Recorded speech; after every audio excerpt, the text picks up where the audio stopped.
Hello, my name is Aria Gregorio. And I'm Leah Maltbie, Assistant Director of Fine Arts. And we are here to talk about the fundraising for Regalia-Making Night. Regalia-Making Night starts November 14th, and we're looking for donations of all sorts of craft items like fur, fabric, jewelry findings, seed beads, needles, thread, really anything of good quality that you could think of that someone could make regalia out of. And how can some people donate those items?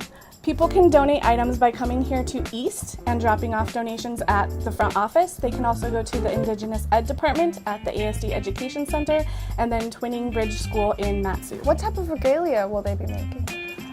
It really depends on the students and the families who are in the room and what regalia comes from their different regions. Why we're having a Regalia-Making Night?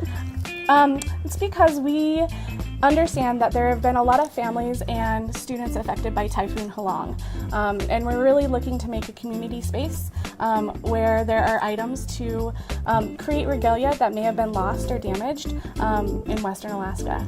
And of course, there's also the Indigenous Ed Fashion Show at the end of January, and students could choose to showcase their work at the end. What day is the Regalia-Making Nights? It starts November 14th and lasts all through the end of January, and we'll be taking donations really starting now all the way through the end of January because they're consumable supplies and I'm sure they're going to get used up. All right, you guys hear it.